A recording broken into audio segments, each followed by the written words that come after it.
Okay, picking up with book 4 of Boethius's The Consolation of Philosophy. On page 85, Boethius kind of gets to the real heart of the matter for him, or the real problem that he's been experiencing, let's say. And he says in the third paragraph, "But the greatest cause of my sadness is really this. The fact that in spite of a good helmsman to guide the world, evil can still exist and even pass unpunished." Okay? So what does he mean? In the previous book, we kind of concluded with, Lady Philosophy teaching him that God is in control, talking about providence and such. And so here, what Boethius is addressing is, okay, given or accepted, God is in control, God is ultimate good, God is ultimate happiness, God is ultimate being, all those kinds of things. And all of that is true. So why then does evil exist? Or, even more directly, all of that is true.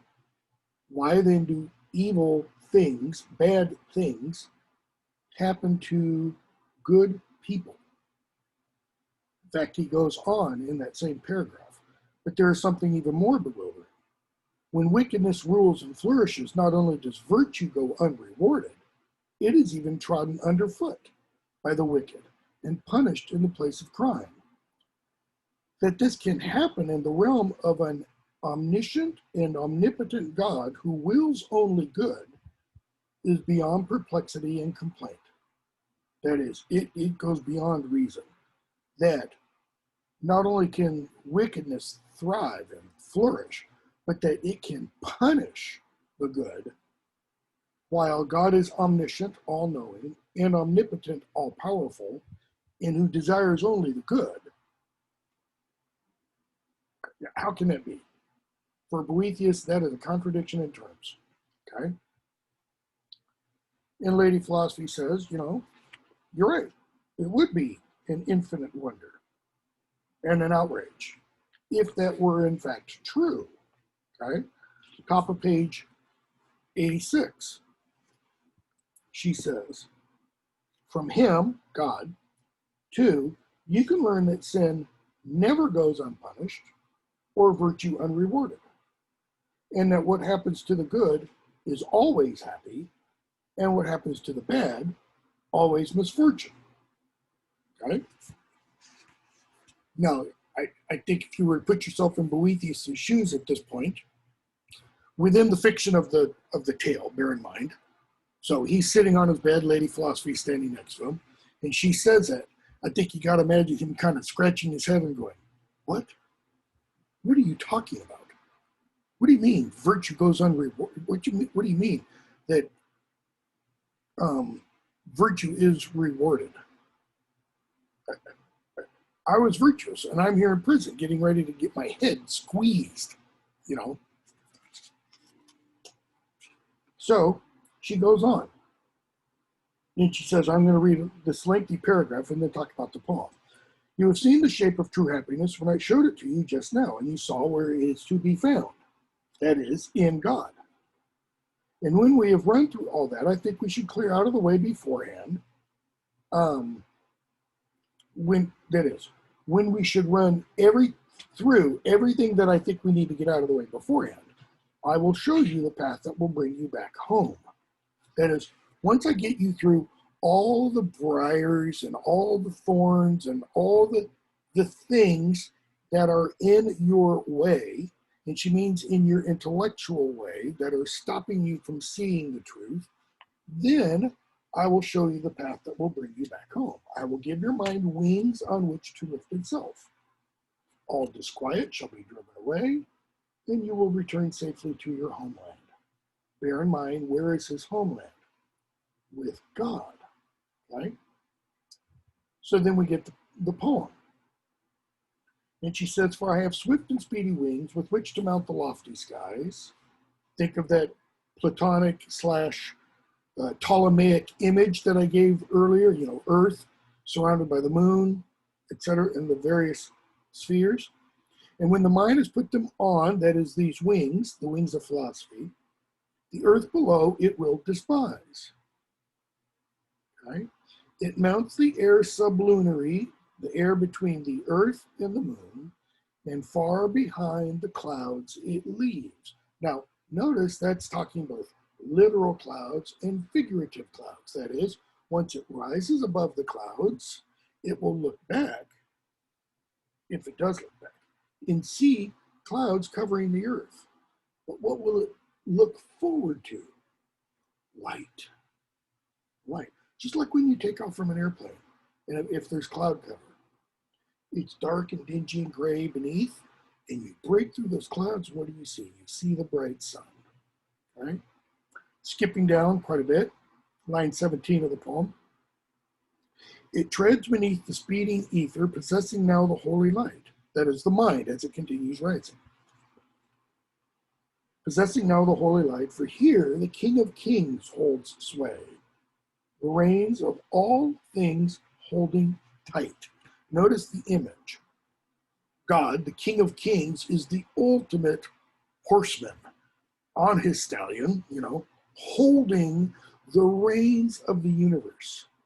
That is, it doesn't do anything without his control, without his assent. The Lord of all things shining bright, top of page 87. If there, the pathway brings you back, the path you lost and seek anew, then I remember, you will say, my home, my source, my ending too. So if you see that image, God reigning on high, then that pathway will bring you back. And I think what she means there is your mind will kind of descend back into your body. And what will happen? The mind, once it descends back into the body, because it's kind of ascended up to God, it will say, I remember. And from that point on, living down here in the clouds, in the sublunary world, I remember my home, my source, my ending too. And if you choose to seek again the lightless earth which you have left, dictators whom the people fear will outcast seem of home bereft. That is, and when you're back down here, petty dictators and tyrants and authoritarians will be unimportant. Why? Because for that home that your mind and soul really seeks, they'll have no belonging there. Okay? So chapter 2. And you've got a big long footnote that comes at the end of the poem, talking about the ascent of the soul to God, which must be understood in terms of the Boethian cosmos. And it goes on and talks about going up above the four elements of earth, air, fire, etc. And we're told several lines down, eventually the soul passes beyond the ether, right, and reaches God, the source of the light emanating through the universe. The ether is what is beyond the prima mobile, right? And then God dwells out above that. So if you go back to this for a moment, okay, so down here is sublunary. This is where, the four elements hold sway, etc. You rise up above all this, you go up past the prima mobile, and the ether is out here, and you rise above that to God, right? Is what the footnote is saying. So the soul passes through the ether and it beholds God. The universe, then you have to take this image and flip it inside out, right? God is seen as the center of light. In other words, everything has its source here in God. So go to this now. So here's the real paradigm, if you want, of the universe. God is at the center. And everything else kind of radiates outward, so to speak. Okay? Notice I have written up here, change or wickedness. Notice they're from God. They're distant from God. And what I've drawn is a spiral, okay? Because the farther and farther and farther you spiral away from God, the more and more and more and more wicked, or the more and more and more and more change one undergoes. If you want stability, if you want permanence and such, if you want real goodness, true goodness, those are to be found in God. Okay?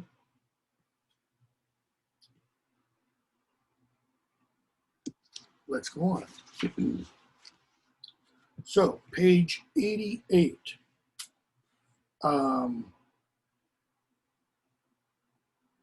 Lady Philosophy says,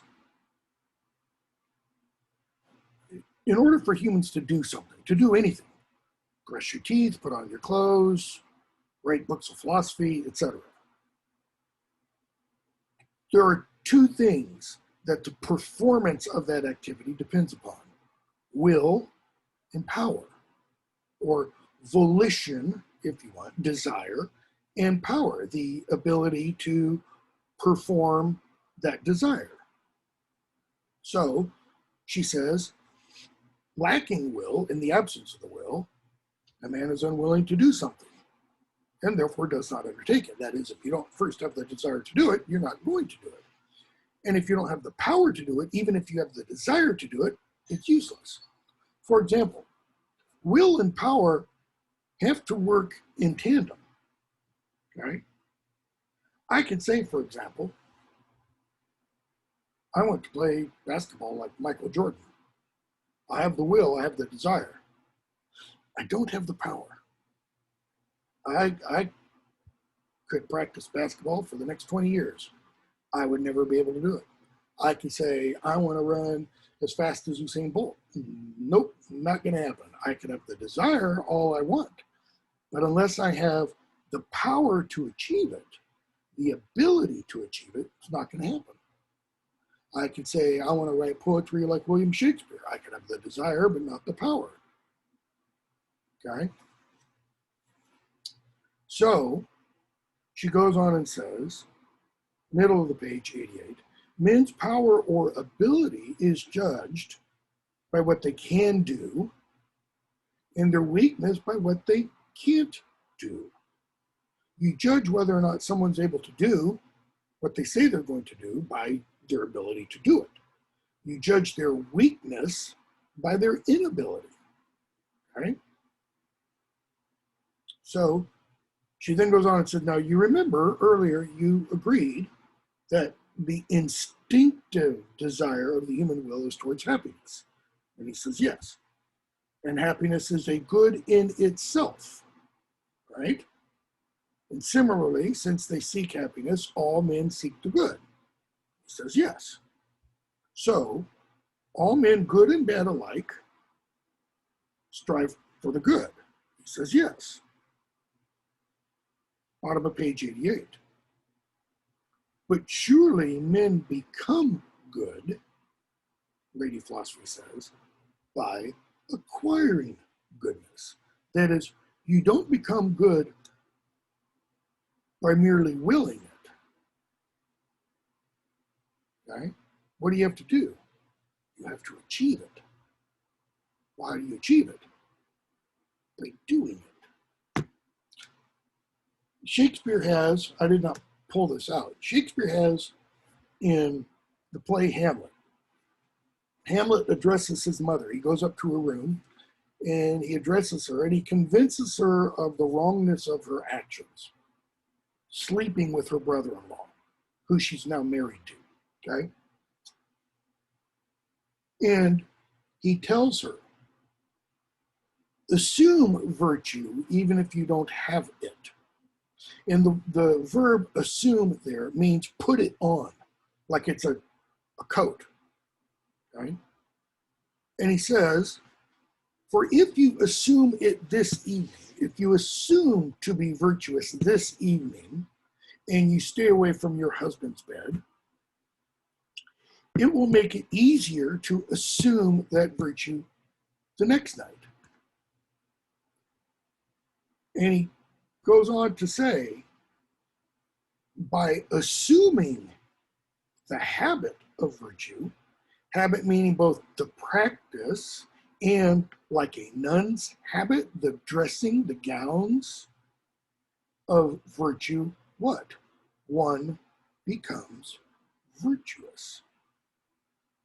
We all know this. We all practice this. You practice something so that what? You can become expert in it. Okay?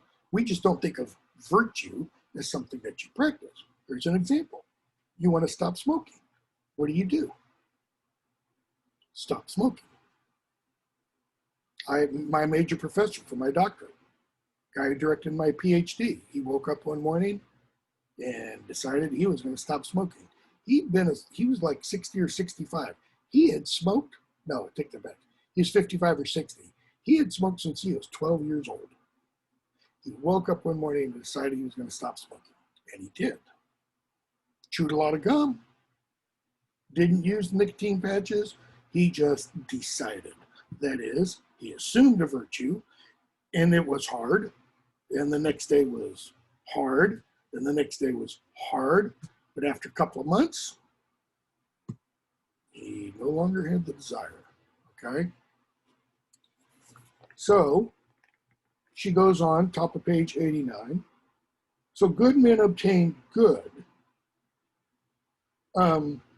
So that good men obtain what they are looking for, right? So if you become good by doing good, good men obtain, they achieve, they possess what they're looking for. And what they're looking for is goodness. He says, yeah, okay, I agree. But if the wicked obtain what they want, which is goodness, right? Because all men seek goodness, then they couldn't be wicked. See, that's logical. That makes sense. Right? Boethius says no. Therefore, since both groups want goodness and one obtains it and the other doesn't, there can be no doubt of the power of the good and the weakness of the bad. That is, the good, those who obtain goodness, are powerful, right? Their will is working in conjunction with their ability. Whereas the wicked, who ultimately want to obtain good, but they don't, why? Because they don't have the ability, okay? And Boethius says, yes, logic is superb. So she goes on and says, she gives an example. Two men are given a natural task, okay? One completes it, performs it by the natural action. The other one can't do it the natural way and comes up with another method. He says, okay, give me an example. And she says, walking. What's the natural action of walking? Well, you put one foot in front of the other and you move. But let's say one person's feet don't work right. Okay? And she says, so the one person who achieves the action naturally walks on his feet, but the other person can't. So what does he do? He tries to walk on his hands. Okay? So she says, which is considered the more able or powerful? Well, the one who walks on his feet. Now, we would say today, yeah, but that's pretty powerful to be able to walk on your hands. I mean, handstand and all that kind of stuff. She means by powerful, the ability to achieve one's will/goal. So he says, well, the one who walks on his feet. Why? Because he is going to achieve his goal easier and more naturally than will the other. Okay, bottom of 89. The supreme good is the goal of good men and bad alike, and the good seek it by means of a natural activity. What's the natural activity? The exercise of their virtues. Okay? While the bad strive to acquire the very same thing by means of their various desires. which isn't a natural method of obtaining the good. Okay? Here's another example. Okay, so she's given the example of walking, right? Let's see here, I've got a note written down.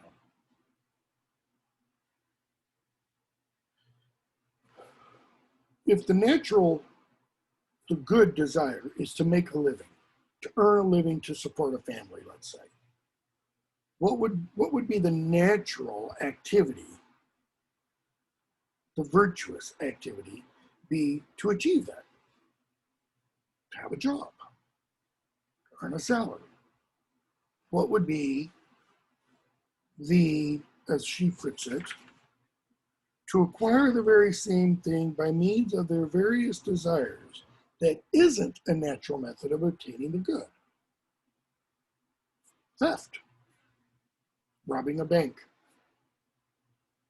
Can it achieve the same ends? Income? Wouldn't be income, it'd be money, but yeah, it's achieving the same ends. But the means thereof aren't virtuous and aren't natural. Okay? So she goes on.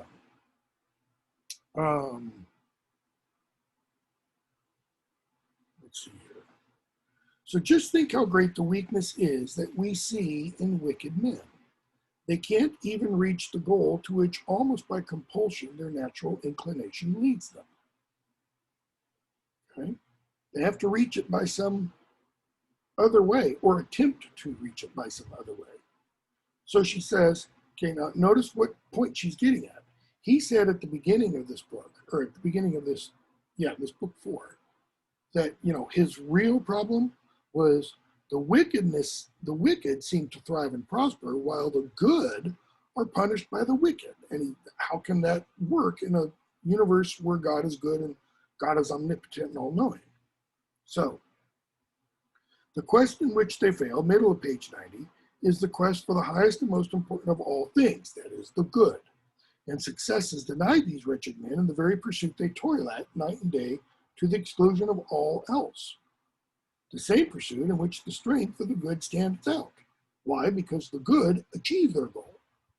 So if man by walking, back to her example, could reach a point beyond which there was nowhere for him to go, that is, if he could walk as far as he could walk, and there's no further to go, it's not that he dies because of tiredness or etc. It's that he could walk as far as it is possible to walk. You would consider him the champion at walking. In the same way, you must judge the man who achieves the goal of all endeavor. Well, what's the goal of all endeavor? To achieve goodness or happiness, beyond which there is nothing. To be supreme in power. You would say that person who achieves the goals of all endeavors is the most powerful person. For I ask you, what is the cause of this flight from virtue to vice? What is the cause for why some people turn away from virtue and seek after vice instead? If you say it's because they do not know what is good, then I'm going to ask, what greater weakness is there than the blindness of ignorance? If you say they go after vice because they are ignorant of what is the good, she says, then they have the greatest weakness there is. Tellingly, what does Christ say on the cross? One of his famous 7 last words.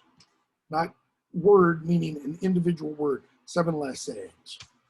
Father, forgive them. Why? They know not what they do. They're ignorant of what they are doing. Okay? So she goes on. And if you say that they know what they ought to seek for, that is, if you don't like what I've just told you, that their weakness is ultimate because of their ignorance. So if you don't agree with that, so if you say they know what they ought to seek for, the good, but pleasure sends them chasing off the wrong way, hedonism, desires of the flesh, smoke, drink, sex, whatever, this way too, they are weak. Why? because through lack of self-control, they cannot resist vice. Oh, look, another beer. Oh, look, another cigarette. Oh, look, a beautiful woman, a handsome guy. Oh, look. Lack of self-control, mine. Mine, mine, mine, mine, mine, mine, mine. Okay. Top of page 91. She says, and if you say they abandon goodness and turn to vice knowingly and willingly, right? So this, now we have the ignorance and the lack of self-control done away with. And you say they choose vice knowingly, that is, they know that it's wrong, and willingly, they still choose to go after it. This way, they not only cease to be powerful, but cease to be at all. Now, we hear that, and we're like, what? What do you mean they cease to be? It's not like they poof, disappear. Men who give up the common goal of all things that exist thereby cease to exist themselves. She doesn't mean literally. She means figuratively, metaphorically. How so? Well, think of what I was talking about earlier, I think in the first book, about the meaning of the word, for example, dependent and independent. Okay? Dependent means you hang from something else. Independent means you don't hang from anything. You are self-sufficient. Okay? And at the point when I was discussing this, I pointed out what Lady Philosophy is saying is everything that is created is dependent. It all hangs from God. How is it?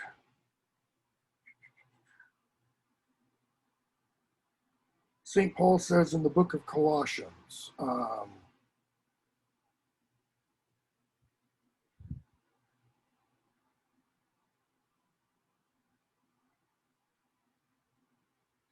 find the spot. I had it written down in another place. Colossians 1:17. No, Colossians 1. Let's start Colossians 1:15. The Son is the image of the invisible God, the firstborn over all creation. For in him all things were created, things in heaven and on earth, visible and invisible, whether thrones, etc., etc. All things have been created through him and for him. He is before all things, and in him all things hold together. Now, what St. Paul is saying there is that everything hangs, so to speak, from Christ. Okay? He is, according to the theology of the Christian church, he's the one who actually does the creation and such. Okay? Anyways,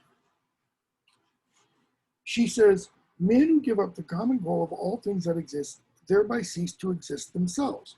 Men who rationally, take that back, not rationally, knowingly and willingly give up the goal of all things. What's that ultimate goal? Goodness, which equals God. If they give up on that, if they turn to back on that, what are they ultimately turning their backs on? The source of their own being.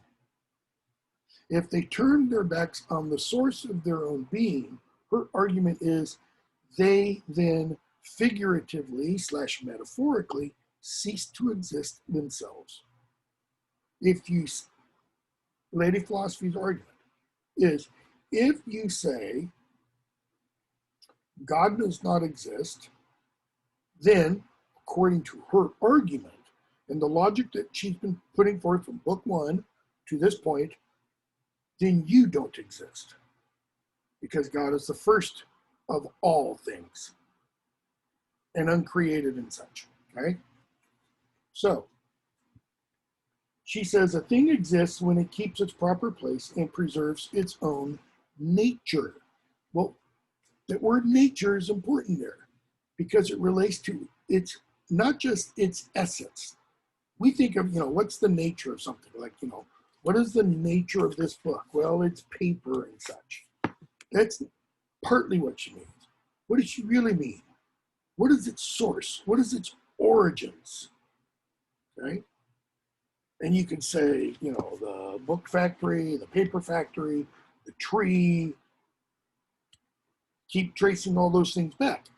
Again, according to the logic that Boethus is putting here, God is its ultimate source. Remove God, it has no source. Okay? So she goes on and says, just past the middle of 91, I want you to understand the exact nature of the power we are talking about. Right? A moment ago, we decided there is nothing with greater power than the supreme good. The supreme good being God. He says, true. But supreme goodness cannot do evil. Right? I mean, if it's supremely good, it cannot do evil. Evil is not even a concept in relation to it. No. Now, we don't think of humans as omnipotent, right? He says, no. But men can do evil. Yeah. I only wish they couldn't, Boethius says. It's obvious, therefore, that since a power that can only do good, bottom of page 91, is omnipotent, while human beings who can also do evil are not, top of page 92, the same human beings who can do evil are less powerful. What's her point? Less powerful, less is a comparative term. Less than what? Human beings who can do good. So even if they are kings, if they are doing evil, they are less powerful than others, maybe paupers or beggars, who are doing good. Right? So we get the poem. High kings, you see, sit loftily on thrones in purple bright, their purple clothing, etc., etc. And yet, their minds turn evil thoughts. And that's why she gets to the end, page 92.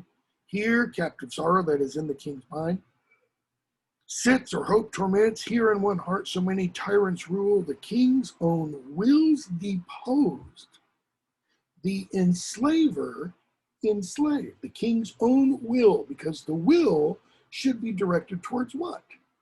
The ultimate good. But no, that will is deposed.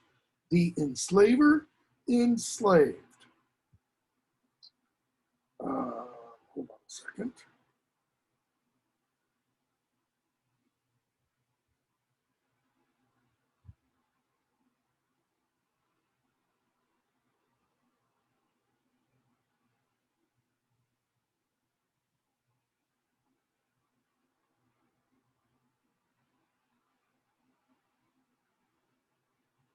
Picking up or looking up John Donne's Holy Sonnets.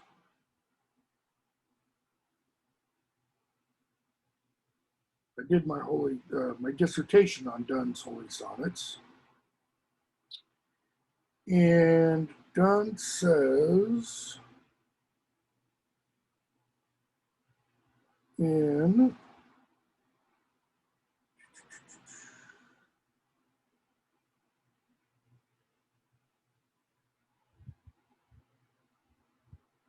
Sonnet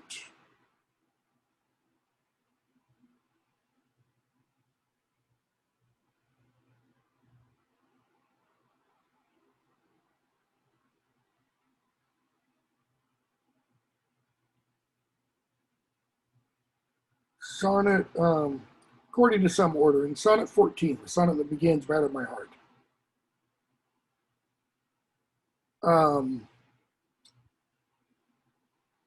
Batter my heart, three-person God, For you as yet but not breathe shine and seek to mend, that I may rise and stand o'erthrow me, and bend your force to break, blow, burn, and make me new. I, like an usurped town, to another do, labor to admit you, but to no end. Reason your viceroy in me, that is your vice king, reason your representative in me should defend, but is captive. He's saying my reason has been enslaved. Exact same word used in the poem.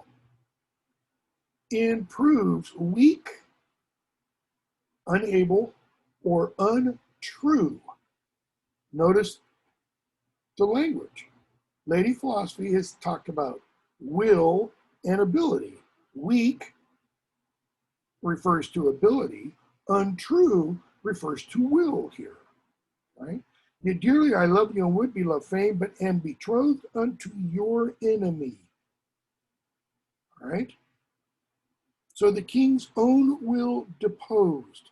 The enslaver, the king, the evil king who enslaves people, has been enslaved.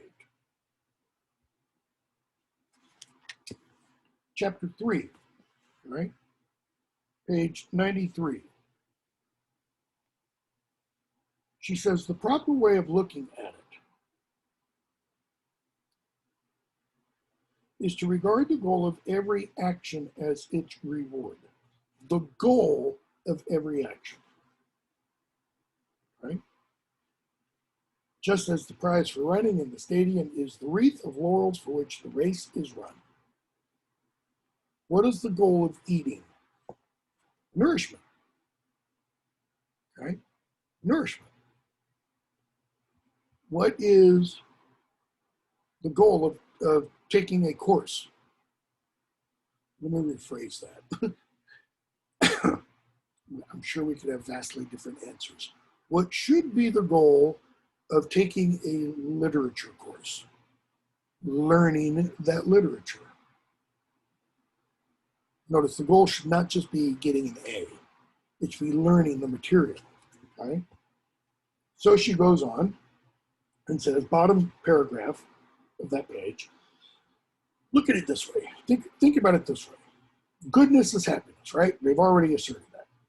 Therefore, it is obvious that all good men obtain happiness in virtue of their being good. If goodness is happiness and they become good, they are therefore happy. Makes perfect sense. But we agree that those who attain happiness are divine. Why? Because goodness is also ultimately divine, because goodness is God. God is good. Right? So if you attain happiness, you attain divinity. The reward of the good, then, a reward that can never be decreased, that no one's power can diminish and no one's wickedness darken, is to become God's. It's to become godlike. And notice she's saying, no emperor, no president, no prime minister, nobody can take that away. This being so, no wise man can be in any doubt of the inevitability of the punishment of the wicked. Why? Because just as the goal of goodness is to become happy, which is to become godlike, which is to become God's, thus the goal of the wicked is the opposite. Like good and evil, reward and punishment are opposites. The reward we see due to the good must be balanced by a corresponding punishment of the wicked. Therefore, just as goodness is its own reward, so the punishment of the wicked is their very wickedness. That is, what do they become? More and more and more and more wicked. In his sermon delivered during World War II, titled The Weight of Glory, C.S. Lewis said this, and this kind of touches on that thing about, the punishment of the wicked is their very wickedness. And if you take that idea to its logical conclusion, it means their utter and total wickedness. He writes, towards the very end of the sermon, it may be possible for each person to think too much of his own potential glory hereafter. It is hardly possible for him to think too often or too deeply about that of his neighbor. The load or weight, I lost my place. The load or weight or burden of my neighbor's glory should be laid on my back, a load so heavy that only humility can carry it, and the backs of the proud will be broken. It is a serious thing to live in a society of possible gods and goddesses, to remember that the dullest and most uninteresting person you can talk to may one day be a creature which, if you say it now, you would be strongly tempted to worship, or else a horror and a corruption, such as you now meet, if at all, only in a nightmare. All day long, we are in some degree helping each other to one or other of these destinations. Notice, to the destinations of a god or goddess. What did Lady Philosophy say?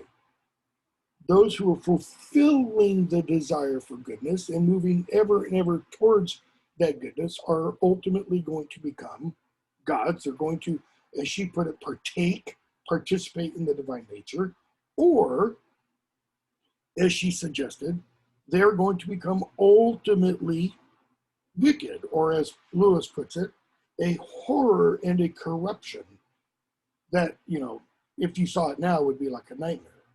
Okay? Then Lewis goes on. I'm skipping a few lines.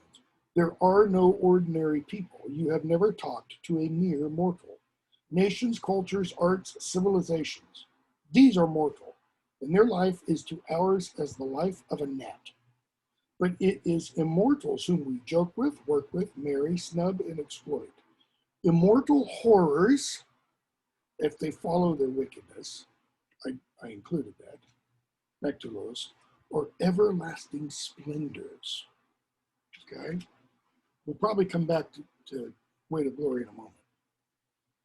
So, Lady Philosophy goes on. At the end of that same paragraph, at the top of page 94, evil is not so much an infliction as a deep-set infection. Think about that. The modern mind, when it thinks about quote-unquote evil or sin, thinks of it in what terms? Largely in Protestant terms. That is, it's a legal or judicial infraction. We've broken God's law. Therefore, God is angry. God is the judge. He must be appeased. Blood must be spilled, that kind of thing. Here, Lady Philosophy says, evil, and I think we can extrapolate from that, sin, is an infection. Well, how many people do you know seek out infections? How many people want to be infected with something? How many people walk around, going up to complete total strangers, kissing them, trying to get infected? Nobody does. Nobody wants to be infected. All right?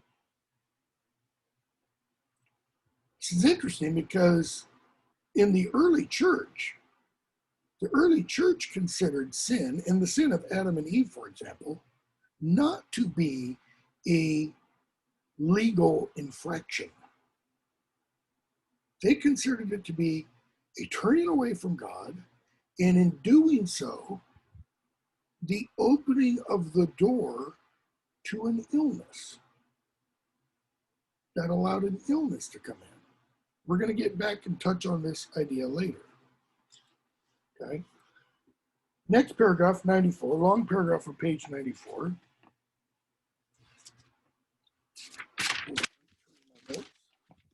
Lady Philosophy says,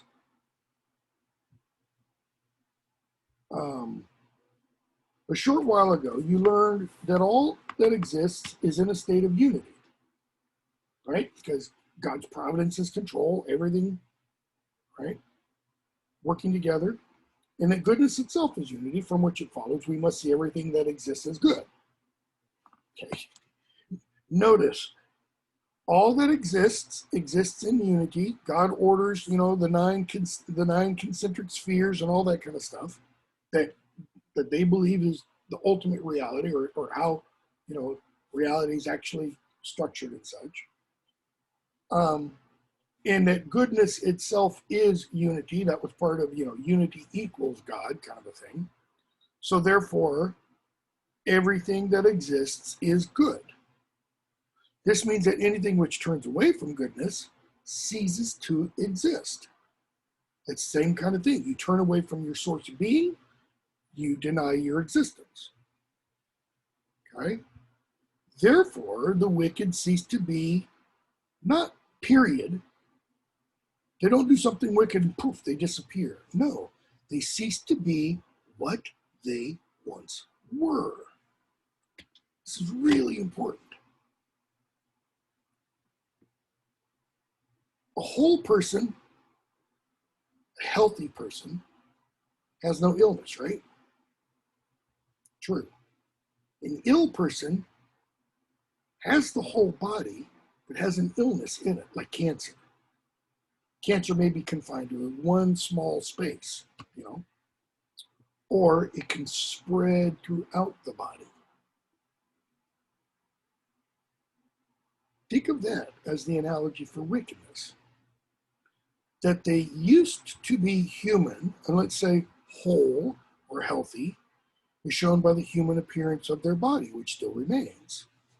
Anybody could look, for example, at my dad and not immediately see, oh, that's a person with a glioblastoma, brain tumor. Most aggressive kind of brain tumor there is. You would never know that by looking at him. When my wife had breast cancer, you would never know that by looking at her. You would after she started chemotherapy, hair fell out and all that kind of stuff.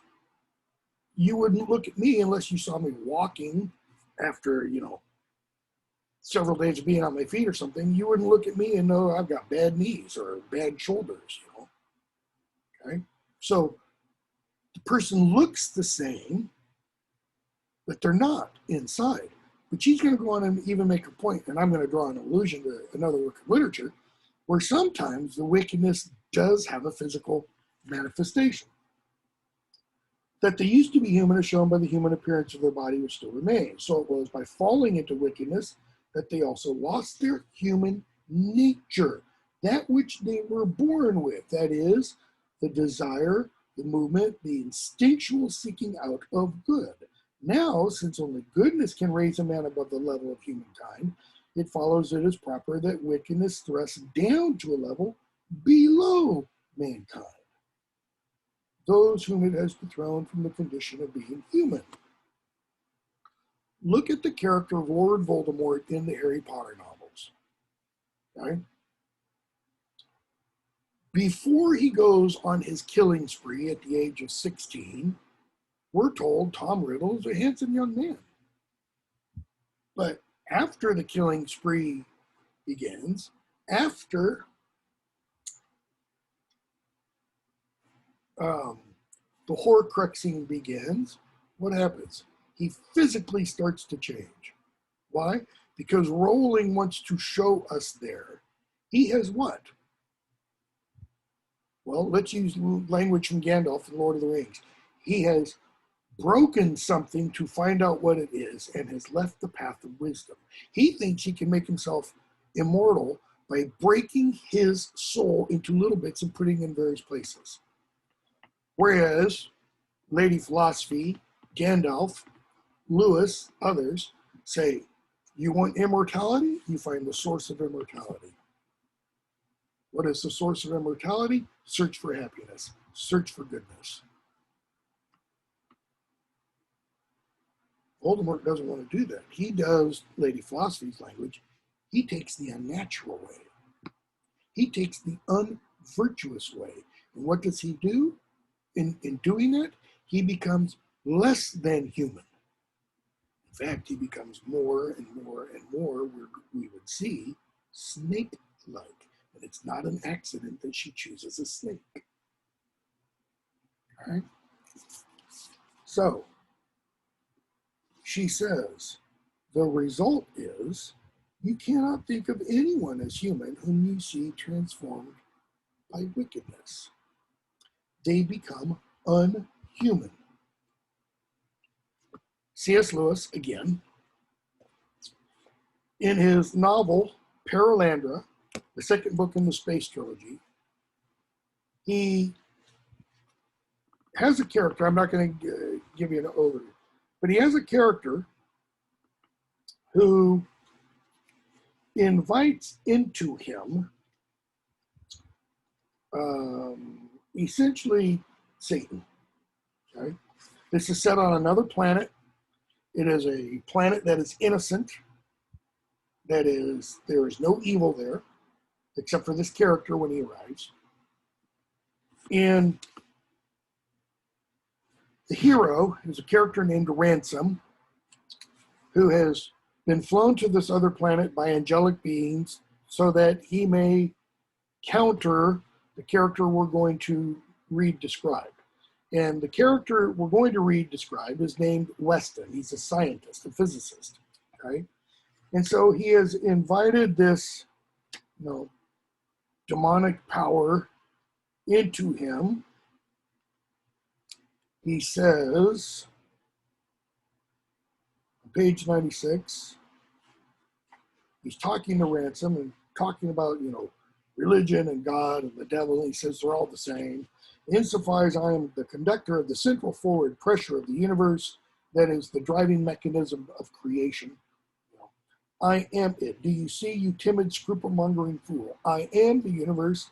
I, Weston, am your God and your devil. I call that force into me completely.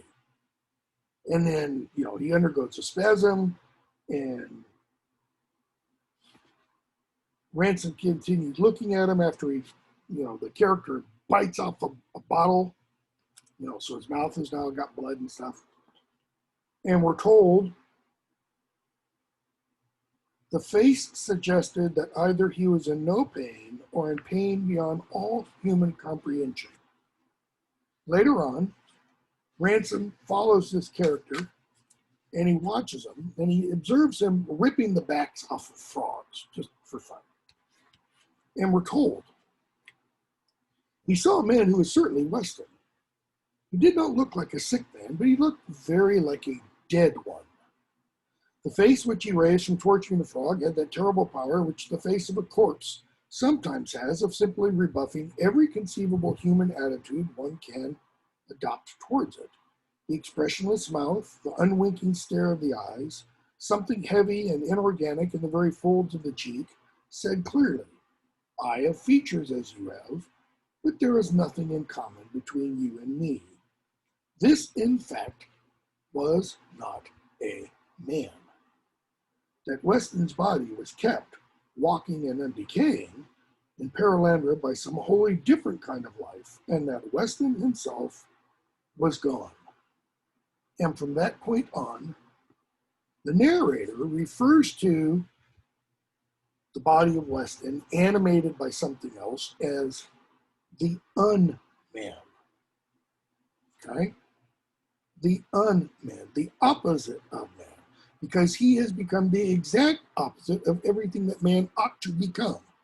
And if you read the novel, you will find later on an example of what every man and every woman ought to become. You will find the example of what Adam and Eve were intended to be. Okay? I won't say any more. Read the space trilogy. It starts with Out of the Silent Planet. Paralandra is the second book. That Hideous Strength is the third book. Okay? So, bottom of page 94, she says, hold on a second. Got to restart my timer. Lady Philosophy says, so what happens is that when a man abandons goodness and ceases to be human, being unable to rise to a divine condition, he sinks to the level of being an animal. Okay?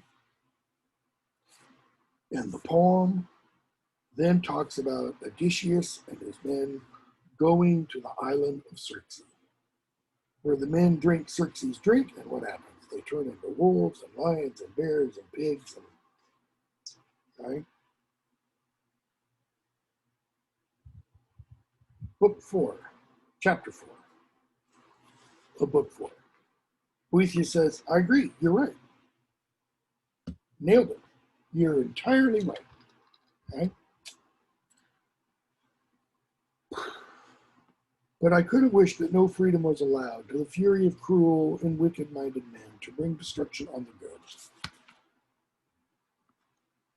It would have been better if God had not created us, in other words.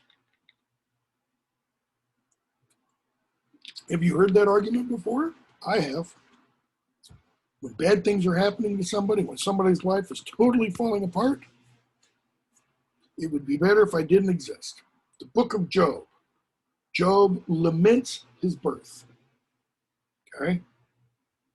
And at the end of the book of Job, beginning with either chapter 37 or 38, God's like, who the hell do you think you are?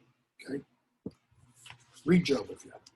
Anyways, Lady Philosophy says it's not a question of freedom. Supposing the freedom they were believed to enjoy were removed, it would to a large extent mean relieving criminals of their punishment. That is, if they weren't free to act this way, okay, then they would not be punished for it. It must be the case that the wicked are less happy if they achieve their desires than if they are unable to do what they want. That is, if the wicked are unable to achieve their desires, then they will be more good. Okay? She says they will be less happy if they achieve their desires. Why? Because they will be less good. They think they're more happy. Have you known an addict? Have you known an alcoholic? They get the booze, they get the drug. Are they more happy afterwards? No, they aren't. What makes them more happy? To be rid of the drug, whatever it is. Literally, whatever it is. It could be sugar. I've known people who've gone off sugar. They say, they feel 100 times better than they've ever felt in their life, or they go off caffeine. So each stage, she says, page 96, has its own degree of misery. If you see people with the desire to do something wicked, the power to do it, and the achievement, notice, they've got the desire, they want to do something wicked, the ability to do it, and they achieve it, they must necessarily suffer a triple degree of misfortune.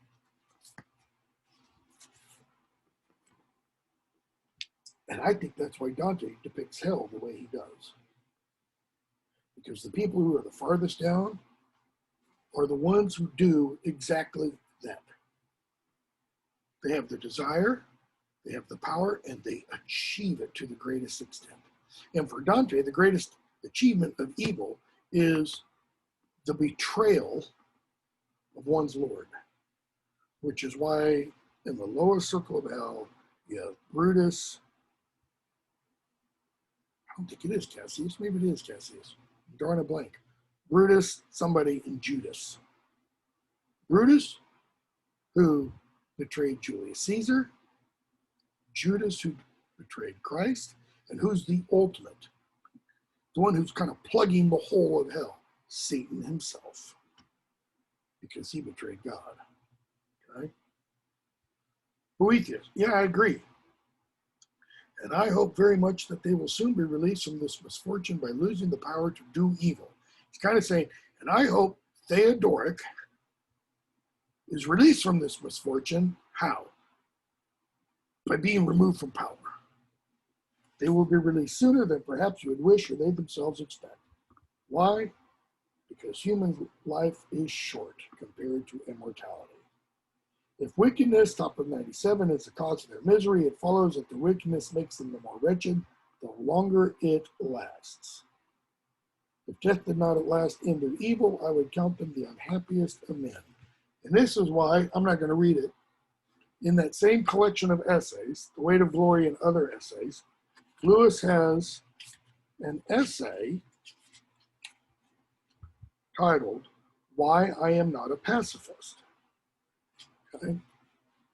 And in that essay, he argues for why it is moral for a soldier to kill an enemy soldier. And one of the reasons that Lewis says it is moral for a soldier to kill an enemy soldier is to stop that enemy soldier from doing more evil.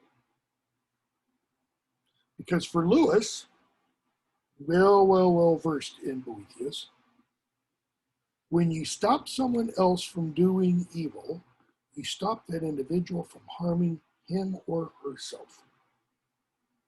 So you kill somebody who is harming others, you remove from them the ability to harm themselves even more. Think about it. If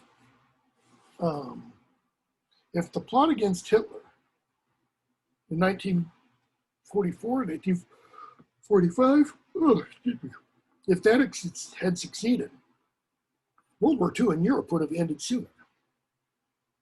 Okay?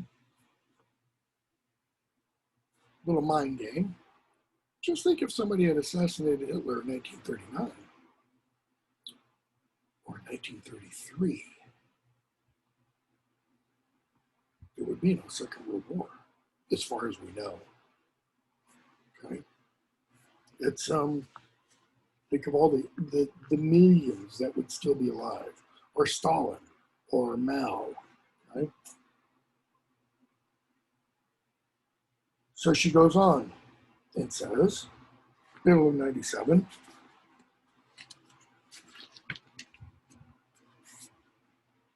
What I'm going to say may also seem no less strange, but it's an equally necessary conclusion. That is, I'm about to say something that you also have to accept. He says, what's that? The wicked are happier if they suffer punishment than if they are unrestrained by any just retribution. The wicked are happier if they receive punishment than they would be if they were never punished. Why are they happier? Because punishment is a little taste of the good, she says. Okay? So if they're unpunished, they don't receive any good, and they become more and more and more wicked. Okay? Page 98. If someone's misery, top of the page, is offset by something good, he is happier than someone else whose misery is pure and undiluted, right? He says, yes. What if that same unhappy person who has no share of anything good should receive some further evil? He would have to be considered more unhappy, right? He says, yes. Therefore, the punishment of the wicked is just, and their escape from punishment unjust. True. And no one will deny that what is just is good, and on the other hand, what is unjust is bad. Yes. So, when the wicked receive punishment, they receive something good. The punishment itself, which is good, because of its justice. But when they go unpunished, they acquire some extra evil and actually going scot-free. Now, the kind of justice, the kind of punishment, notice she's not addressing that at all. She's just saying, let's use an image of a child. The child snitches a cookie. The child is told, don't take any cookies. And the child is punished for snitching the cookie. It might be something like, put in timeout. Personally, I don't think that does any good. Or it might be a spanking. What Lady Philosophy is saying is the spanking is a good that the child is receiving. Why? Because it stops the child from doing more wickedness, stealing another cookie, or something worse.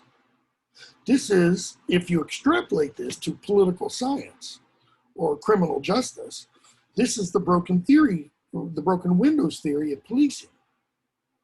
That is, when you start to see windows being broken in a neighborhood, in a commercial district, etc., when police start arresting people breaking the windows, what happens? Greater crimes are prohibited from happening. See, when you let the windows continually being broken, when you let that kind of vandalism build and build and build and build, what happens? Well, eventually it's not just windows, it's buildings are torched, et cetera, et cetera.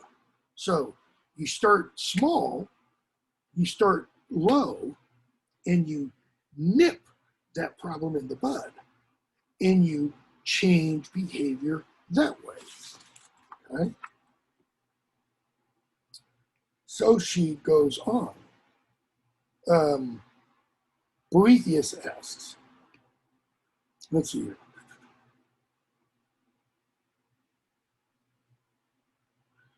But I ask you, don't you leave any punishment of the soul until after the death of the body? And she says, there is indeed great punishment. And sometimes there's punishment with mercy. That is, sometimes the punishment is very severe, and sometimes it is purifying mercy. But she says, I don't want to talk about that now. Why? Because those are religious doctrines. This is the consolation of philosophy, not the consolation of Christianity. Okay? Those are the doctrines of hell and purgatory. Hell, eternal punishment, or everlasting punishment, if you want. It's not eternal because it's not outside time. And purgatory, temporary. Dante will get into those. Okay. So she keeps going, very bottom of 98, top of 99. I wanted you to see that those whose freedom from punishment you were complaining of do not at all escape paying for their wickedness. Because what did he say? The real problem is that the wicked are unpunished, and they actually punish the good in life. That's not right with a good, omniscient, omnipotent God. And so she says, I want you to see that the wicked actually do suffer punishment. The freedom of theirs for whose speedy end you were praying doesn't last long and will be the more miserable the longer it continues. That is, the longer they have freedom to continue their wicked will and to achieve their wicked will, to actually do it, the worse will be their punishment and their wickedness. It will be most miserable of all if it is endless, alluding to, but she doesn't directly talk about, hell. Now, Jesus tells a parable of a rich man and a beggar named Lazarus. And St. John Chrysostom, one of the early fathers of the Christian church, Chrysostom means golden mouth. He wrote these beautiful homilies. He delivered a homily, or an explication, if you want, of that parable. The parable is essentially, there's a rich man, very, very wealthy, and there's a beggar named Lazarus who sleeps outside this guy's gate every morning. And the beggar is covered in sores, and the dogs come and lick his sores. And he lays there every morning begging for refuse and scraps off the rich man's table. And the rich man never gives him anything. Okay? And they both die. Well, in Christ's parable, the beggar goes to Abraham's bosom, heaven. The rich man goes to hell, Hades. And the rich man can see the beggar, Lazarus, up with Abraham, and he prays to Abraham, calls out to him and says, send Lazarus down to me with a drop of water on his finger to quench my thirst. He says, sorry, can't do it. Okay, then send them back to my brothers so that they know to change their behavior. And Abraham said, sorry, can't do it. Okay? And he essentially says, sorry, can't do it, because he says they've got the law and the prophets and the writings of the Old Testament. If they're not going to listen to that stuff, they're not going to listen to this guy. They're not going to listen to Lazarus. Okay? And he says, Lazarus is here because of what he suffered in life. You're there because of what you enjoyed in life. And St. John Chrysostom really elaborates on that. He says, Lazarus suffered greatly in this life. Why? So he wouldn't suffer in the next life. He endured, think Oedipus, he endured great pain in this life and in doing so was purged of any wickedness, any sins that he had. Okay? And looked to God for salvation. The rich man, who didn't suffer at all, and who didn't look to anything after death, put all of his emphasis, put all of his hopes in his treasures. He died and went to hell. Okay? That's kind of what she's getting at there. The logical conclusion is that they, the wicked, are burdened with heavier punishment precisely when they are believed to escape it. They think, my life's great. I'm fat, dumb, and happy. I've got all the wealth in the world. I mean, maybe Jeff Bezos thinks this way. I've got all the wealth in the world, wonderful home, planes, cars, trains, whatever. Everything. Everything's going wonderfully. And then boom, dies. Okay? Lady Philosophy, John Chrysostom, essentially say, watch out. Okay? So, page 99.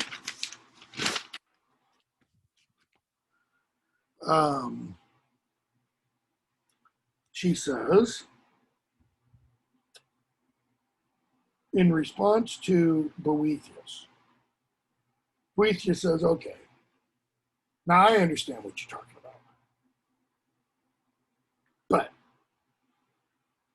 the average Joe on the street, he's not even going to listen to you, much less believe you. So his point is, how do you get the average Joe on the street? I mean, I believe you.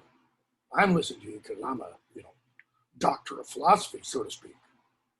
But the average person, she says, their eyes, the opinions of ordinary men, their eyes are used to the dark, and they cannot raise them to the shining light of truth.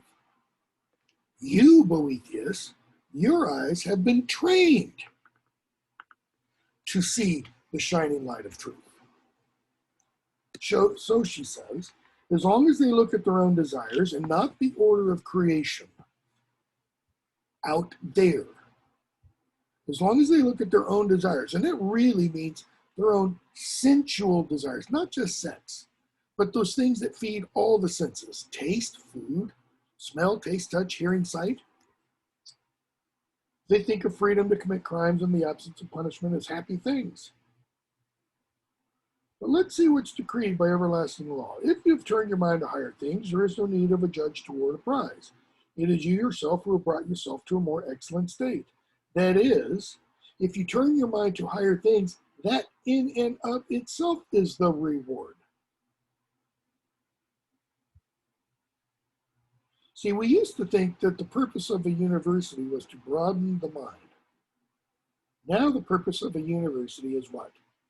To get a piece of paper that says, I am a recipient of this degree. I am trained to do. In other words, that is the reward. It used to be the learning in and of itself was the reward. I, by the way, still stick to that old notion because I'm a dinosaur. You'll find most professors don't have that attitude anymore. They think you are simply there to get a degree so that you can earn a living, become a cog in the great economic machine of life. I utterly disagree with that. Right? Because for the simple reason, you are more than likely going to change careers. I think the number now is like 7 to 10 times in the remainder of your life. From when you graduate and get your first real job, let's say career job, you will probably change careers 7 times.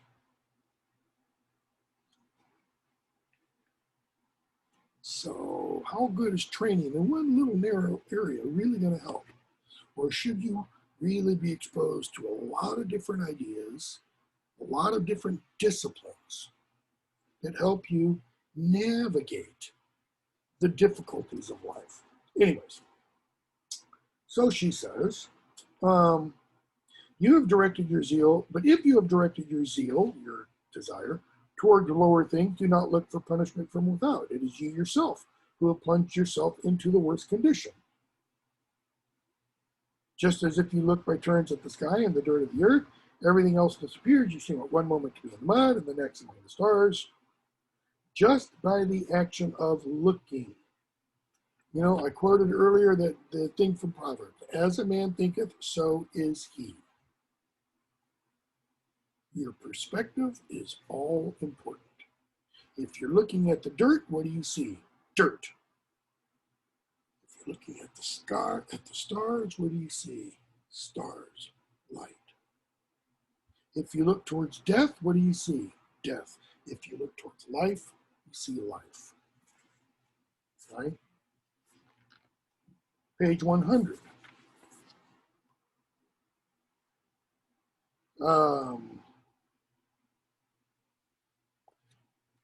She goes on and talks about, the image of law courts and who is really suffering, the person who did the evil or the person who endured/suffered the evil. Who suffers the most? The robber or the person who has something robbed? Okay, middle of that page. Rethia says, she says, suppose you were sitting in judgment in law courts. On whom would you decide to pass sentence? The man who committed the wrong or the one who had suffered it? Rethia. I would satisfy the one who had suffered at the expense of the one who had done it. I would rule in behalf of the guy who had been robbed. Oh, so you would think the perpetrator of the injury more wretched than the victim. Follows. The perpetrator, the robber, is more wretched. Why? Because justice would help benefit the one robbed. For this and other reasons, based on the fact by its own nature, badness makes men wretched. It is clear that when someone is done an injury, the misery belongs not to the victim, but to the perpetrator.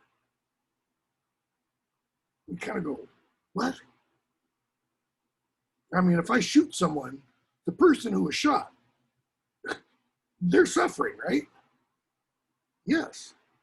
But her point is, but it's the other person, the person doing the shooting, who suffers the worst injury. How? Because the person who was shot suffers a physical injury and maybe dies. But that's not an injury to that person's soul. The person doing the shooting, that person has damaged his or her soul. Harry Potter again. There's a scene in book 7 where Hermione is explaining Horcruxes. And she's talking about how you can destroy a Horcrux. And she says, to Ron, she says, if I take a sword and I run you through with it,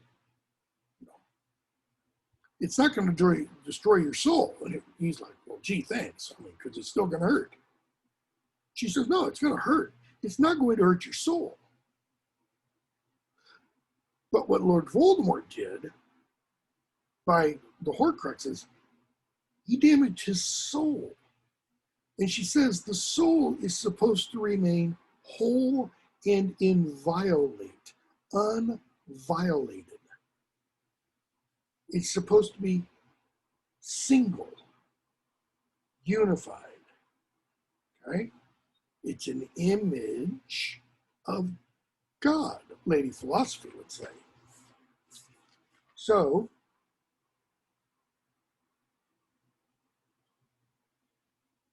she says, but the court orators today take the opposite approach. They try to do what? They excite the sympathy of the court for the person who's suffered some grievous and painful injury. But she says the juster sympathy should go to the guilty. Does that mean today, modern court systems, somebody's accused of rape, we should let the rapist go? That's not what she is saying. She's saying they ought to be brought to justice not by a prosecution counsel with an air of courage, but by an air of outrage.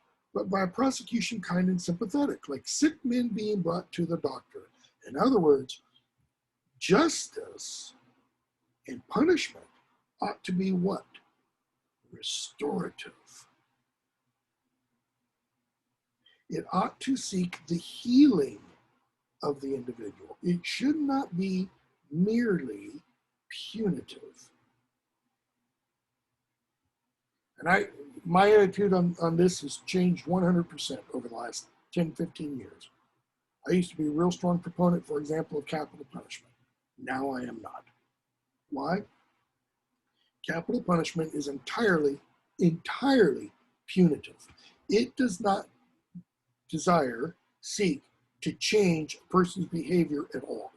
What does it seek? To end a person's behavior. Right? Lady philosophy is saying we ought to try to change the behavior. We ought to try to change the person. We ought to try to get the person to move towards good. Okay? She says, wickedness, evil, they're an illness. Their guilt could be cut back by punishment like a malignant growth. Right?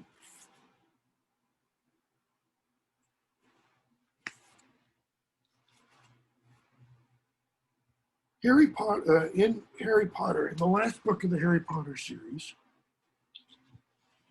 Albus Dumbledore, in the chapter King's Cross, tells Harry,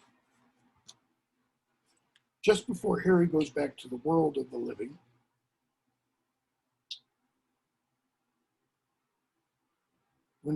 just before he goes back, he says, "Do not pity the dead, Harry. Pity the living, and above all, those who live without love. By returning, you may ensure that fewer souls are maimed, fewer families are torn apart. If that seems to a worthy goal, then we say goodbye for the present." But what does he mean? Pity those who live without love. Well, in the context of the novel, he's talking about Lord Voldemort. What does he mean? Earlier in the novel, we were told there's one way to restore a soul that has been torn in two by Horcruxes. Contrition. You have to really feel sorry for what you've done. David says in Psalm 50 or 51, depending upon your version of the Bible, he calls out for God's mercy and says, "Create in me a clean heart, O God, and renew a right spirit within me." Why? Because he says, I'm sinful. He begs for mercy. Create in me a clean heart. He says, for you will be satisfied with a broken and contrite heart, O God. Thou wilt not despise. Okay? And what does Harry do at the end of the novel? You don't get this in the film, by the way.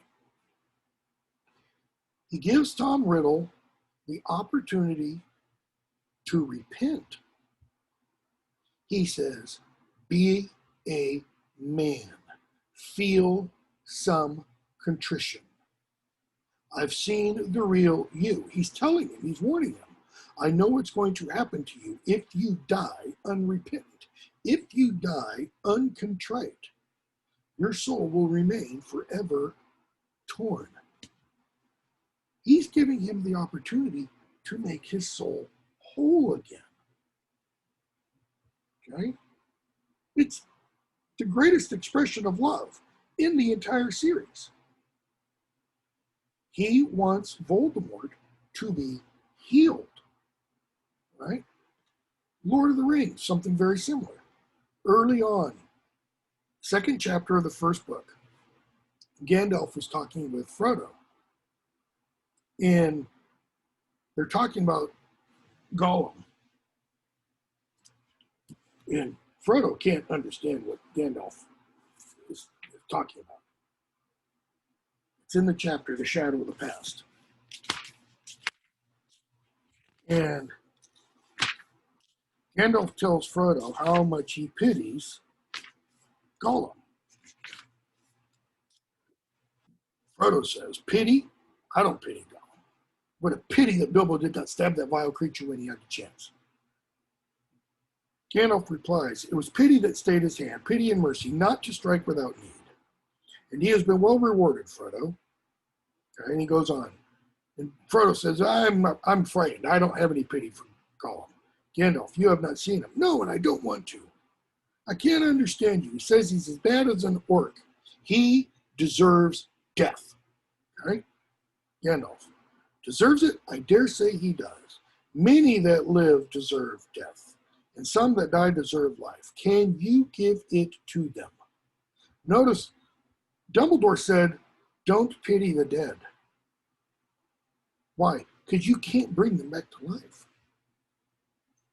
Then do not be too eager to deal out death and judgment, for even the very wise cannot see all ends. I have not much hope that Gollum can be cured before he dies, but there is a chance of it. Why is that important? Gandalf wants Gollum to be cured. He wants him to be made whole before he dies. Notice, he's treating Gollum's evil as an illness that he can be saved from. We're coming up to the Christmas season. Every now and then you'll be out, you'll be at a shopping mall or something, and you might hear Christmas carols being played. There's an old one. Here we come, a wassailing among the leaves so green. A wassailing, the wassail, the drink, comes from the old English phrase, was hell. It means be whole, be healthy, be complete. Okay? The character that I mentioned before from Lewis's Paralandra, the Unman, he was incomplete. Why? Because Weston's soul had been pushed down. The soul wasn't working in harmony with the body. She says the wicked, the criminals, they are the ones who ought to be pitied more than anybody else, more even than their victims. You know, try to argue that in a court of law today. But think about it. Really think about it. Think hard about it. That's why she says, page 101, this is why among wise men there is no place at all left for hatred. The wise don't hate the evil.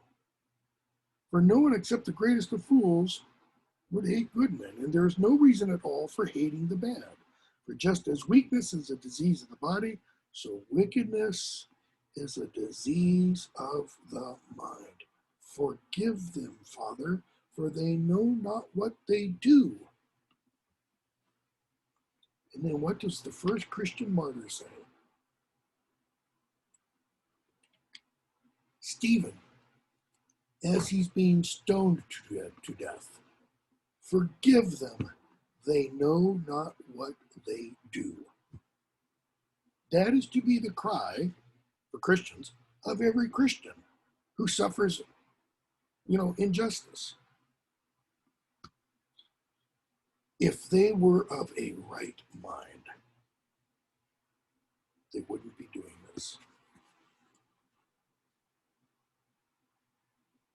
And if this is so, she says, top of 101, since we think of people who are sick in body as deserving sympathy rather than hatred, much more so do they deserve pity rather than blame, who suffer an evil more severe than any physical illness. What's the evil they suffer? Their wrong thinking. That's their disease. Okay?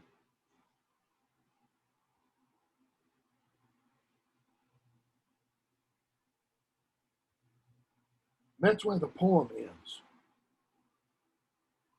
No just cause there for blood and savageness. You want desert, no due reward to miss? You want desert, that is, what one is deserving of, no due reward to miss? Then love the good, show pity for the bad. Not, oh yeah, you're evil, you deserve to burn in hell, kind of a thing. So Boethius agrees to that. Let's see. 102. So Boethius asks, page 102, almost to the middle, why is this all turned upside down? It is. Why good men are oppressed by punishments reserved for crime, and bad men go snatch the rewards, etc., etc. He says, I'm trying to understand this. What grounds are there for distinguishing between God and the haphazards of chance? Lady philosophy. It's not surprising if ignorance of the principle of its order makes people think a thing is unplanned and chaotic. But even if you don't know the reason behind the great plan of the universe, there's no need for you to doubt that a good power rules. In other words, she says what you're talking about is the difference between how things appear to be and what their reality is. That is, there is an appearance of unfairness. The reality is God's good rule. And he's like, okay, help me see better. Help me see the reality, right? Chapter 6. Boethius says, you're right. But since it is part of your task, page 103, to unravel the causes of matters that lie hidden, that is, beyond the reality I see, and to unfold reasons veiled in darkness, again, what I can't see, and since I'm very much disturbed by this strange phenomenon, that is what I do see, because a phenomenon is something that is witnessed, tell me your teaching. And notice, she smiles before she answers. Why? Because now he's gotten to the real nub of the problem. How many of us really, fully, truly see what is real? That is beyond what we see with these eyes. And she says, you are urging me to the greatest of all questions, a question that can never be exhausted. That is, a question that can never be fully answered. And that doesn't mean only fully answered here in this world. That also means, for Christians, after death too. St. Paul says, now we see through a glass darkly, but then face to face. That is, now, here on earth, we see through very dirty lenses, but then we will see and we will know as we are known. But he also says, we will go from glory to glory. Okay? That people will go from glory to glory. What does he mean by that? Ever expanded awareness, ever expanded understanding.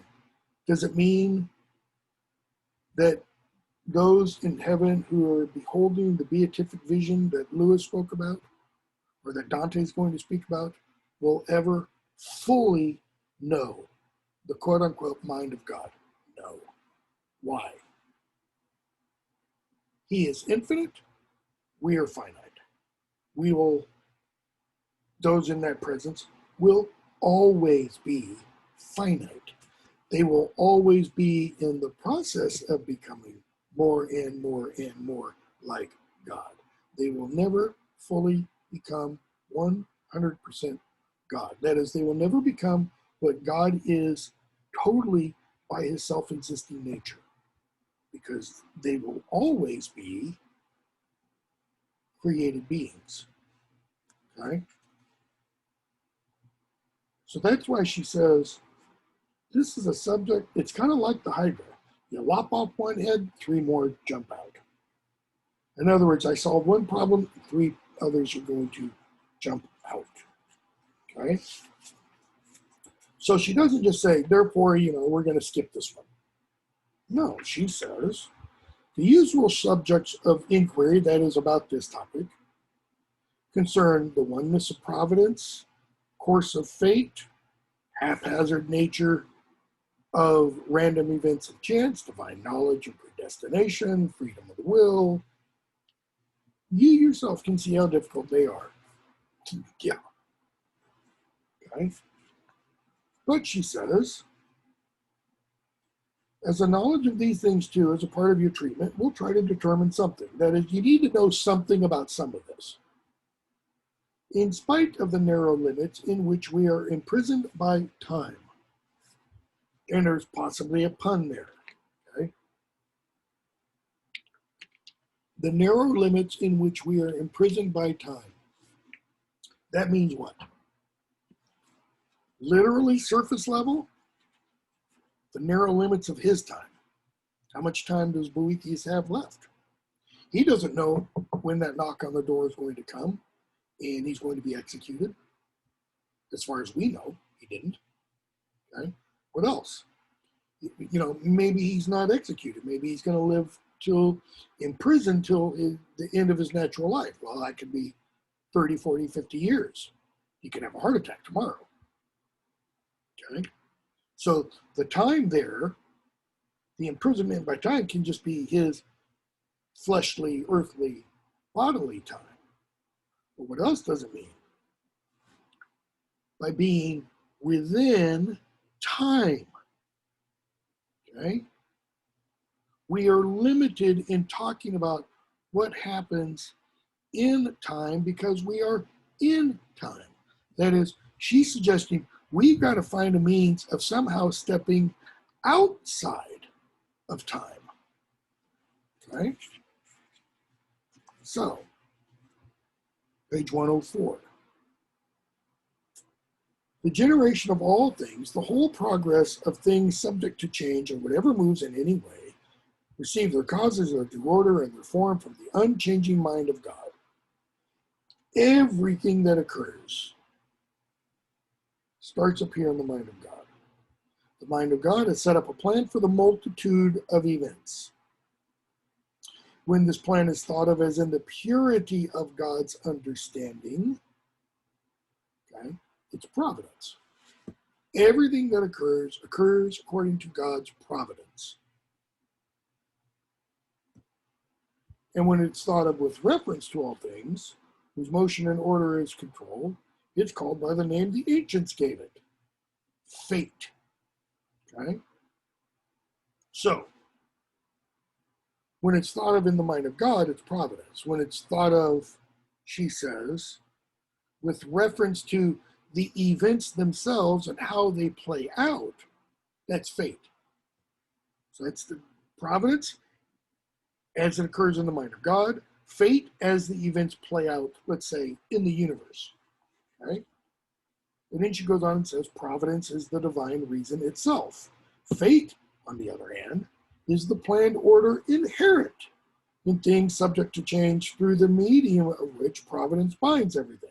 So, providence includes all things at the same time, however diverse or infinite, while fate controls the motion of different individual things in different places and in different times. Get that? Because it's important to get that. Providence includes, let me use it for a minute. Go back to the share screen. Let's say this is the total universe of actions. Providence is all this happening in the mind of God. It's the reason itself, and it's everything happening at once, she says. Fate is the motion of these different individual things, okay, in different places and in different times, like Greece and Rome and Mesopotamia and Egypt and Palestine, etc. Okay? So providence, everything happening in all places, all times, at once. Fate, things happening different places, different times, sequentially, chronologically, as they play out. All right? So, bottom of 104, end of that long middle paragraph. So this unfolding of the plan in time when brought together as a unified whole in the foresight of God's mind, is providence. Everything that happens unfolding in time as it occurs in the foresight of God's mind, that's providence. The same thing happening, dissolved and unfolded in the course of time, fate. Okay? So she gives an analogy. The craftsman anticipates in his mind the plan of the thing he's going to make, and then sets in motion the execution of the work and carries out in time the construction of what he has seen, all at one moment present to his mind's eye. So if I make a table, what I begin with is the idea up here. And what do? I begin with, I need to get the wood. I need to glue up panels to make the tabletop. I might need to glue up pieces to make the legs and the aprons. Okay? I go mentally through the process of planing the tabletop down, planing the sides down, planing the wood for the aprons, the legs, etc. Okay? Gluing everything up, shaping, putting in place from the beginning to the end. That's all up here. That's providence. Fate is the actual working out of getting the lumber, cutting it to size, planing it smooth, gluing it up, putting it. Get the difference between the two? So she says, page 105, one thing is certainly clear. This is the end of the first paragraph at the top. The simple and unchanging plan of events is providence. It's the plan. It's not the carrying out. Okay? Fate is the ever-changing web, the disposition in and through time of all those events. Everything, therefore, which comes under fate is also subject to providence. That is, all the little particular events of life. When you were born, where you went to school, what blah, blah, blah, blah, blah happened. All that's part of fate. But all that occurs under the plan of providence, okay, to which fate is subject. But certain things which come under providence are above the chain of fate, okay? These are things which rise above the order of change ruled over by fate. So this is that image that I had, of God being at the center, and the closer one gets to God, the less one is disturbed by fate, chance, etc. It's this image again, right? This is ultimate stability, unchanging, unmoving. So the closer you get to God from out here, in here, and notice it's not a direct line kind of movement. How does one get there? By daily, minutely, hourly, weekly, monthly, choosing the good, choosing virtue. You draw closer, one draws closer and closer and closer and closer to God. Choosing the opposite draws one farther and farther and farther away. And the farther and farther and farther away, what do you experience more of? Hamlet slings out arrows of outrageous fortune. Why? Because you're not drawing towards the source of permanence and stability and such. Right? So, on to page 106. She talks about fate moves the sky and the stars, governs the relationship between the elements, the movement of the spheres, all that's part of fate. Right? And it says in the second paragraph, it's because you men are in no position to contemplate this order that everything seems confused and upset. And she means literally no position. You have no standing, no place from which to look at and go, oh, I see now. I see what? The pattern. Because how do we experience life? Moment by moment. step by step. What did Oedipus lack? He lacked the big view picture. If Oedipus could have climbed, let's say, atop a mythical mountain and seen down into time, what would he have seen? I mean, just play with this for a minute. If he could have climbed all the way up here to this mountain and seen the moment in time in which he was conceived down here, and this is his death, and he sees everything from here that leads to this, and then he comes back down to here, what would he have done? He would never have left Corinth, right? So what's the real problem? Oedipus leaves Corinth. Why? He doesn't want to kill his father. He loves Barnabas. He doesn't want to sleep with his mother. He loves Merope, but not in that way. What does he not know? He doesn't know he's adopted. It's it. His parents don't tell him the truth, right? So because we're not in the right space, they're not the right position, not the right vantage point to see how all this makes sense, we don't see how it makes sense. Okay, let me hold on a second here.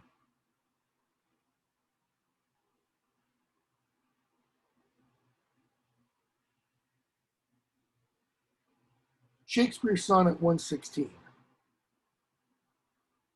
which is let me not to the marriage of true minds admit impediments. Okay, talk about marriage, true minds. Love is not love which alters when it alteration finds, or bends with the remover to remove. Oh no, it is an ever fixed mark. It stands up here. That looks on tempests, the problems down here, and is never shaken. He's saying love is like providence.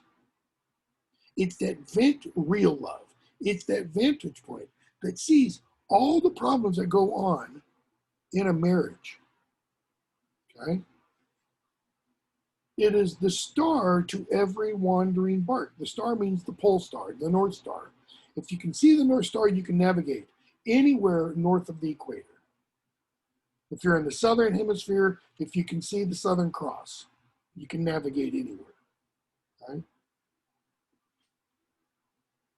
It's not love's, not time's fool.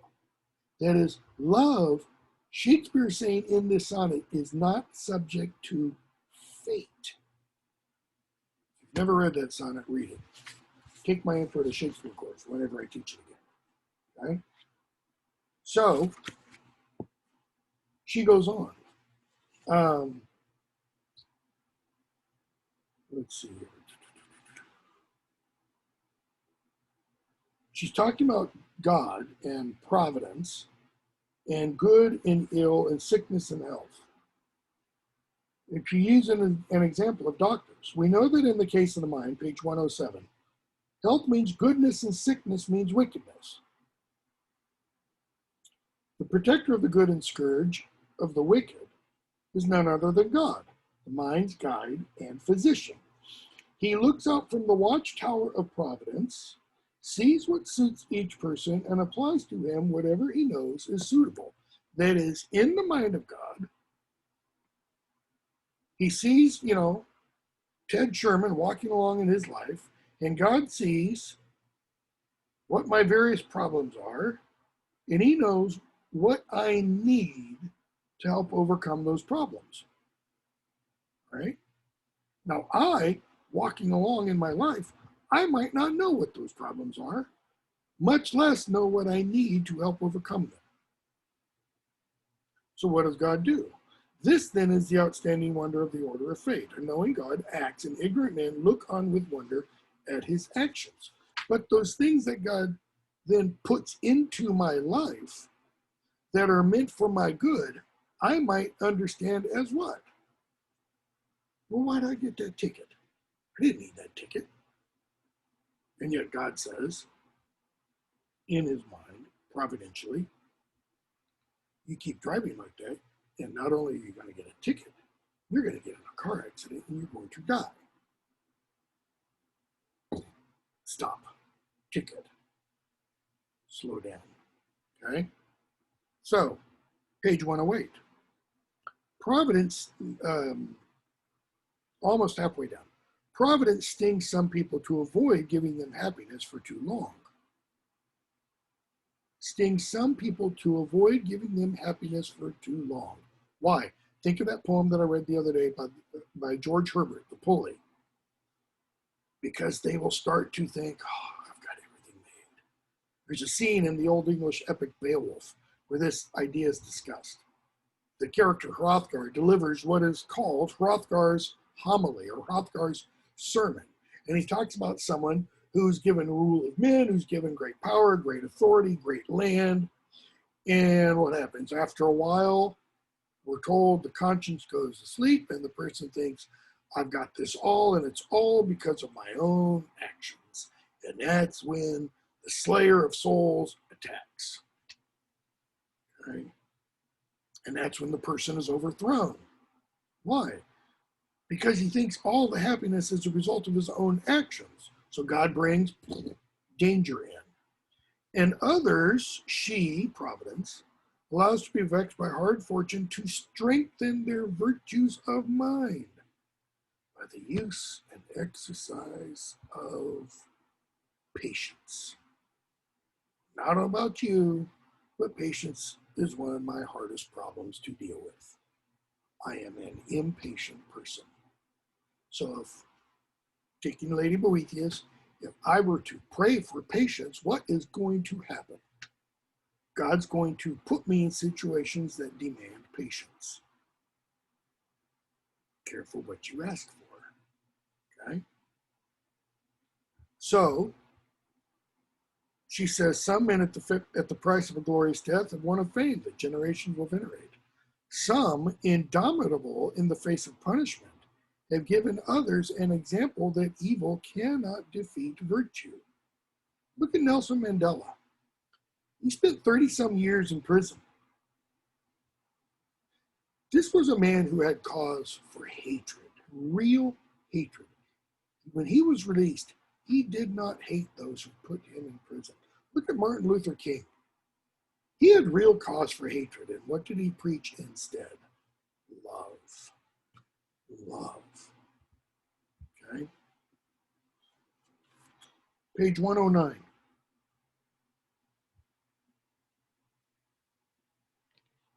She says, and so sovereign providence has often produced a remarkable effect. Evil men making other evil men good. How? It allows evil men to work on other evil men and to turn them into good men. I don't know or care what your political philosophy is. Nelson Mandela, when he went into prison, was a committed Marxist, a committed communist.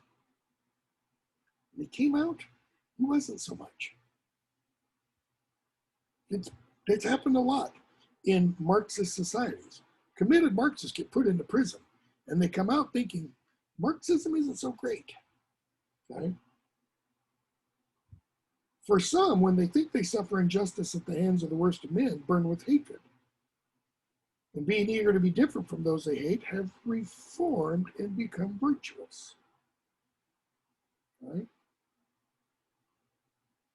So she goes on and says, bottom of 109, it is not allowed to man to comprehend in thought all the ways of the divine work or expound them in speech. In other words, she's kind of saying, yeah, we're getting to the point where we've got to move on to a bit of a different topic because we can only talk about so much. Words can only express so much. Let it be enough that we have seen that God, the author of all natures, orders all things and directs them towards goodness. He is quick to hold all that he has created in his own image. That is, everything is created in God's image. Humanity is created in the rational image of God. Rocks are created in the existent image of God. That is, God exists. He has his own being. When he makes a rock, guess what? That rock now reflects God's being because of the very fact that the rock exists. And by means of the chain of necessity presided over by fate, banishes all evil from the bounds of his commonwealth. Evil is thought, top of 110, is thought to abound on earth. But if you could see the plan of providence, you would not think there was evil anywhere. What? Hitler? Stalin? She's saying what we take to be evil is the working out of providence. Okay? She then gives us the poem on page 110, and I'm going to read the first few lines and then last few lines on page 111. If you desire to see and understand in purity of mind the laws of God, your sight must on the highest point of heaven rest, where through the lawful covenant of things the wandering stars preserve their ancient peace. Okay? So, if you want to see and understand the mind, with purity of mind the laws of God, you got to do what? You can't look down here. You've got to look out there. Not literally out there, but you have to look towards divine truth, so to speak. Okay?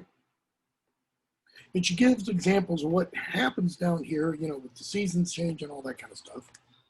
And then says, page 111, about a dozen or so lines up from the end. Why there isn't line number in here when there are in some of the other poems? I don't understand. Meanwhile, there sits on high the Lord of things, who rules and guides the reins of all that's made. Their king and lord, their fount and origin, their law and judge of what is right and due. All things that he with motion stirs to go, he holds, and when they wander, brings them back.